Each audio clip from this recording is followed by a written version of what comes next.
सिंदखेड राजा या गावामध्ये झाला. त्याच्या वडिलांचे नाव लखोजीराव जाधव आणि त्यांच्या आईचे नाव म्हाळसाबाई जाधव. आणि अशा या राजमाता जिजाऊ अशा होत्या.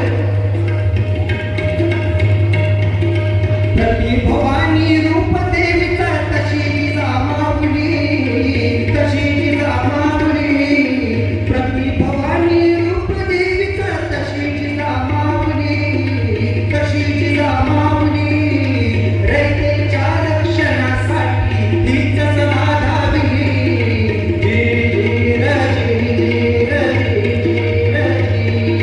सन्मार्गाचा आणि सत्वाचा धडा तिने शिकविला.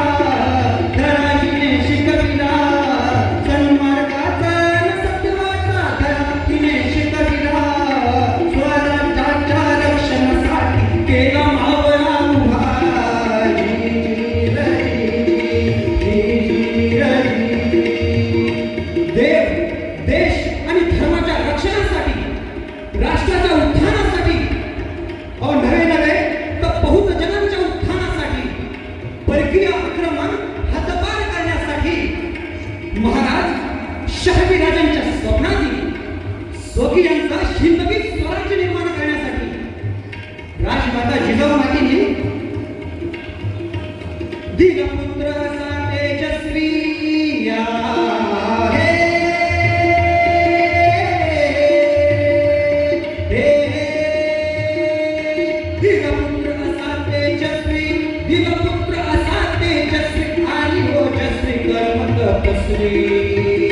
शिवाजी राज तोडला, शिवाजी राज तयार केला, शिवाजी राज तयार केला.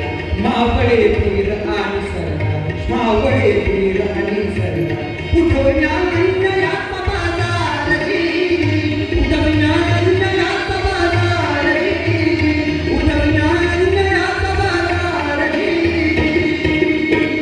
आणि म्हणून या राजमाताच्या जयंतीनिमित्त म्हणावं वाटतं, साडेतीन शक्तीपीठ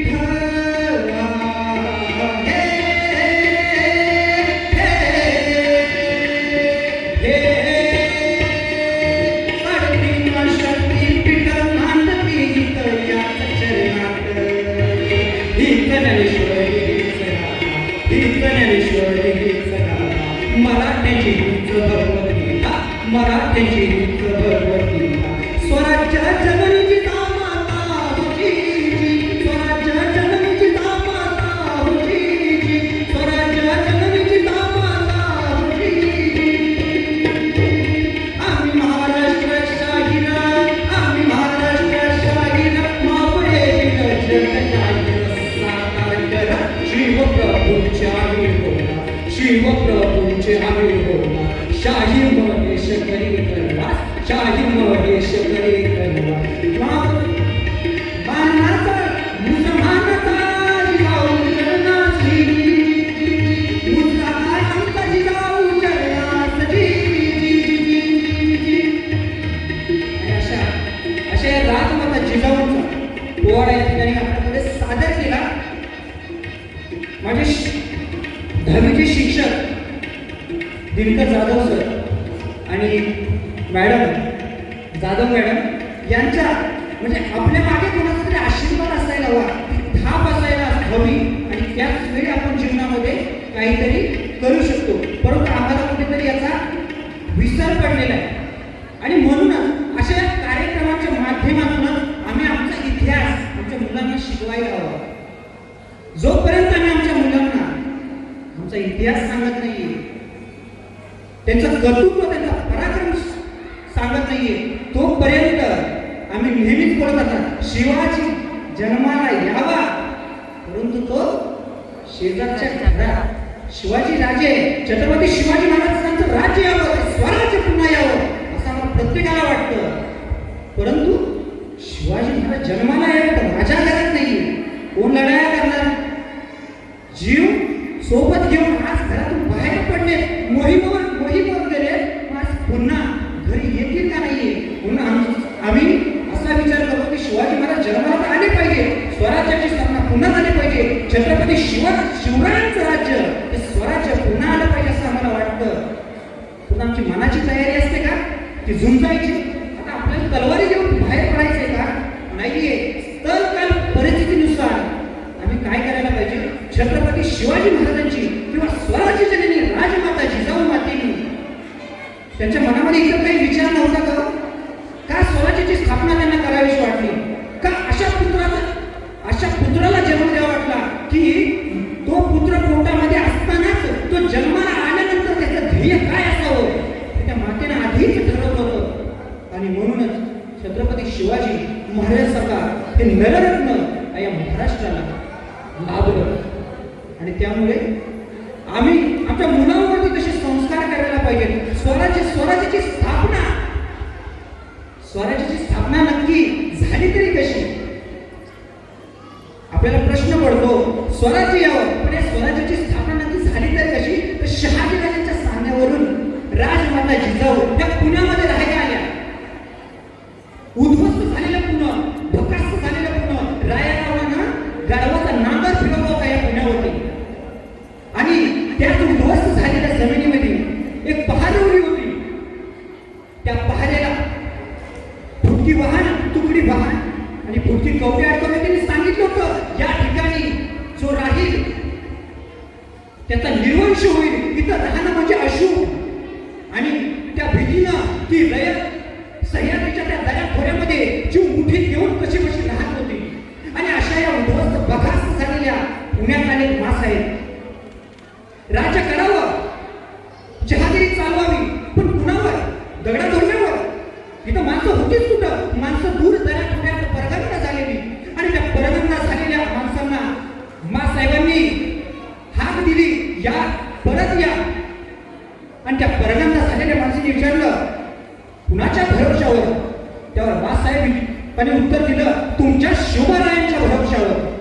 आणि मग त्या परगंगा झालेल्या माणसांनी त्या पहारेकडे बोट दाखवलं आणि सांगितलं इथं जर आम्ही आलो तर आमचा निर्वंश होईल. आणि त्याच वेळी मासाहेब जिजाऊंनी ती धरतीच्या उरातील पहार दूर फिरकावून दिली आणि सांगितलं मी राहील इथं जरी उद्या माझा झाला निर्वंश तरी. आणि शिवाजी राजांसोबत, बाळ शिवरायांसोबत राजमाता जिजाऊ पुण्यात राहायला लागल्या. हळूहळू दऱ्याखोऱ्यात राहणारा त्या परगंगा रयतेला विश्वास पटू लागला. मासाहेब राहताय, मग आपण काय नाही राहू शकत. आणि हळूहळू ती माणसं गावाकडे येऊ लागली, घरं कुजबुजू लागली, गाव गजवजू लागली. परंतु घरात तर आलो, गावात तर आलो, परंतु खायचं काय, प्यायचं काय, शेती करावी का पेरायचं काय असा प्रश्न त्या दैतेच्या पुढे निर्माण झाला. आणि मग त्यावेळी महाराष्ट्रातील पहिली सहकारी संस्था उभी राहिली. त्याचं नाव स्वराज्य. आणि त्या स्वराज्य नावाच्या संस्थेच्या संस्थापिका होत्या बाळासाहेब जिजाऊ. आणि या स्वराज्य नावाच्या संस्थेच्या माध्यमातून इथल्या गावातील लोकांना बियाणे दिली, बैल जोडा दिले. आणि रयत काय करायला लागली? शेती करायला लागली. पेरणी झाली, पीक आलं, सोन्यासारख्या दाण्यांची कणसं लावू लागली. परंतु एक समस्या निर्माण झाली. दूर दऱ्याखोऱ्यातील रानगव्यांसारखी जनावरं उभ्या पिकामध्ये हैदोस घालायला लागली, पीक नासवू लागली. आणि मग ही रयत मासाहेबांना जाऊन सांगू लागली मासाहेब पेरणी तर झाली, पिकं तर आली, सोन्यासारख्या दाण्यांची कणसं सुद्धा लागू लागली, परंतु दूर दऱ्याखोऱ्यातील रानगव्यांची जनावरं उभ्या पिकामध्ये नासधूस करतात. मासाहेब काहीतरी करा. मासाहेबांना कळून चुकलं. पिकं जगली तर शेतकरी जगेल, पिकं जगली पाहिजे. आणि त्याच वेळी मासाहेबांच्या विलक्षण बुद्धीतून एक विलक्षण युक्ती मासाहेबांनी केली आणि गावागावामध्ये दवडी पेटवण्यात आली की जो कोणी उभ्या पिकामध्ये नासधूस करणाऱ्या या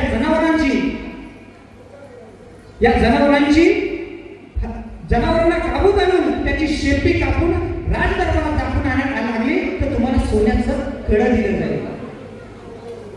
आणि अशा प्रकारे ही दवडी दिल्यानंतर गावातील तल्लीबांध पोरं रात्रीच्या वेळी पहारा देऊ लागली, शेताला पहारा देऊ लागली, त्या रानगाव्याची शिकार करू लागली. त्या रानगाव्याची शेपटी घेऊन राजभरात येऊन मासाहेबांना दाखवू लागली. सोन्याचं कड मिळू लागलं. मासाहेबांनी एका दगडामध्ये 2 पक्षी मारले होते. एक म्हणजे त्या जनावरांपासून त्या पिकांचं संरक्षण आणि दुसरी गोष्ट म्हणजे स्वराज्याच्या रक्षणासाठी आवश्यक असणाऱ्या शूरवीरांची मायंदारी त्याच्यातून निर्माण झाली होती. एके दिवशी रात्री 1:30 सुमाराचा प्रहर होता.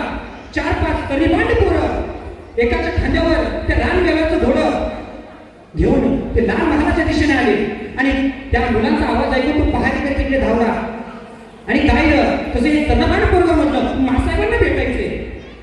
आणि त्यावेळी त्याला सांगितलं उद्या सकाळी मासाहेब झोपला होता आणि ती मुलं काय त्या पहारेकड्याला ऐकून नाही. त्यांनी सांगितलं आम्हाला मासाहेबांना आत्ताच भेटायचे. आणि तो त्यांचा हंतकतोळ ऐकून मासाहेब स्वतः जातीनं त्या ठिकाणी आल्या आणि विचारलं काय तसं ते तज्ञवान पोरगं मासाहेबांच्या पुढे मासाहेब तुम्ही दमडी दिली होती ना जो कोणी जनावरांची शिकार केलं त्याला सोन्याचं कड दिलं जाईल. हे बघा ते जनावरच घेऊन आले. मासाहेबांनी एकदा त्या मुलाकडं आणि एकदा त्या जनावराकडे पाहिलं आणि त्याला मासाहेब बोलला काय आम्ही दवंडीमध्ये असं सुद्धा सांगितलं होतं आता घोडा आणायचं गरज नाहीये फक्त त्या जनावरांची शेपटी आणि तरी तुम्ही सोन्याचं कड मिळेल. आणि त्या सरशी ते पोरगं म्हणालं मासाहेब ध्यानच नाही राहिलं बघा. आणि मग मासाहेबांनी त्याला विचारलं काय उद्या सकाळी आला असतास तर तुला मी सोन्याचं कड दिलं नसतं काय. तसं सायदिशी त्या पोरगं मागं सरळलं मान खाली घातली त्याच्या डोळ्यातून अश्रू व्हावं लागलं. मासाहेब सोन्याचं कड मिळालं म्हणून आलो नाही मासाहेब तुमच्या कौतुकाची थाप पाठीवर पडावी म्हणून आलो मासाहेब. त्या जनावरांची शिकार केली आणि एकदा वाटलं कधी मासाहेबांना भेटतोय आणि तुमच्या कौतुकाची थाप या पाठीवर घेतोय त्यासाठी आलो मासाहेब सोन्याचं कड मिळावं म्हणून नाही आलो मासाहेब. मासाहेबांनी त्या पोराचं डोळं पुसलं आणि विचारलं काय नाव काय तुझं. त्यावेळी ते पोर म्हणालं तानाजी म्हणालं सरा उंगडे गावताजी. आणि त्या दिवसापासून तानाजी हा स्वराज्याचा झाला तो मरेपर्यंत स्वराज्याचा झाला. अहो ज्या समाजामध्ये पाठीवर कौतुकाची थाप देणारी माणसं असतात त्या समाजामध्ये नेहमीच नरळता निर्माण होतात आणि ज्या समाजामध्ये पाठीवर कौतुकाची थाप देणारी माणसं नसतात त्या समाजात कधीही नरळतेतून जन्मास येत नाही. आणि तसा आणि असा तो तानाजी माणूस हा मरेपर्यंत स्वराज्याचा कसा राहिला हे आपण या पोवाड्यातून पटकन पाहूया. वेळ जाते मला माहिती आहे. अहुराचे हो जिराज रजी अहुराचे हो जिराज रजी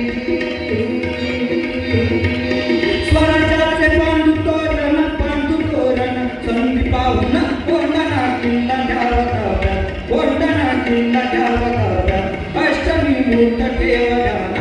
अष्टमी मूर्त ठेवड्याना जिजाबाई बदला राजगडात जिजाबाई बदला राजगडात कोणासारखा बळकट किल्ला मोगलांच्या असणे बरे नाही ती आपली अस्मिता आहे. प्रणाम केला मातेला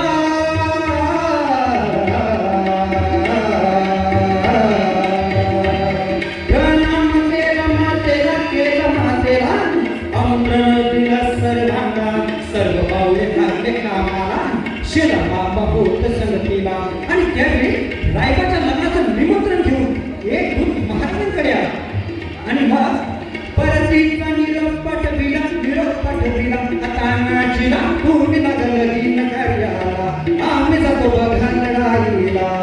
अहुराजे हो जिरराजजी अहुराजे हो जिरराजजी. तानाजी मालुसरे नाही कळतात ते काय म्हणतात आम्ही लग्नात वरभाव करून मिळवायचो आणि आमच्या राजाला लढायला जायचं हे कदापि शक्य नाही. तानाजीने म्हणे केला फरक आणि दिले बघा वचन आधी करू लग्न कोंडाण्याचे नंतरच लग्न रायबाचे घावे ऐकून एवढे मसेल जी घावे ऐकून एवढे मसेल जी. प्रताप केला राजाला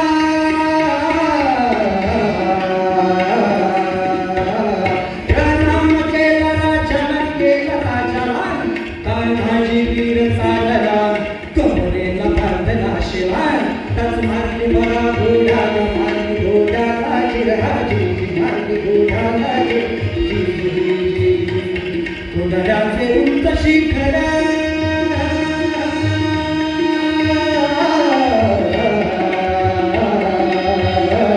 पुण्याचे उंच शिखर रातकिरण मोठी अवघड गडावर जावे तरी कसे टाकावे तुम्ही कडून फासे.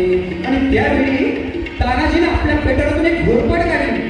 त्या घोरपडीचं नाव काय माहितीये? यशवंती. यशवंती बांधली दोरीला, यशवंती कुंकुमात तुला, आज या रे आमच्या मदतीला, गळे आमच्या हाताला, वचन दिले आम्ही राजाला, मावळे चढती वर तुला. असे करून चढले कोठान, चढले कोठानाची राजी, चढले कोठानाची राजी, चढले कोठानाची राजी. आणि त्यावेळी काही कोंढाण्याचा किल्लेदार होता, उदयभान नावाचा एक राजपूत. हे उदयभान्या, कोण? तानाजी. हा हा, तुझा बाप तानाजी माणूस आला, उमरण गावचा जी. अरे तू इथे काय करतेस महाराष्ट्रात? दिल्लीला चल, त्या बादशाला मुजरा कर, तुला किल्लेदार करतील. अरे हट, दिल्लीला मुजरा करणारी हलकट जात आमच्या मराठ्यांची नाही. आम्ही मोडू पण वाकणार नाही. आता तुम्ही म्हणाला मोडून पण वाकणार नाही म्हणजे काय? अहो, मराठ्यांना ताटखाना ठेवायला दोनच माणसांनी शिकवलं. एक म्हणजे छत्रपती शिवाजी महाराज आणि दुसरे म्हणजे धर्मवीर छत्रपती संभाजी महाराज. आणि बघ, तानाजींनी वार बघा केला, तानाजींनी वार बघा केला, उदयभानची सानला, उदयभानच्या एका वाराला तानाजीचा हात उडविला. कमरेचा काढून शेला, शेलवरती घेतली बाळाला, रक्ताच्या थारोळ्यात तानाजीला पाहून 80 वर्षाचे शेला मामा उदयभानावर धावून आले. मामांनी मारलं उड्डाणाला, दत्तावरी एका बाळाला, छाती परत मामा बसलेला, दत्तांनी फोडलं नरडीला. सपसपत करती बाळाला, सपसपत करती बाळाला, उभा चिरला उदयभानाला, उदयभानाला जिरहाजी, उदयभानाला जिरहाजी, उदयभानाला जिरहाजी.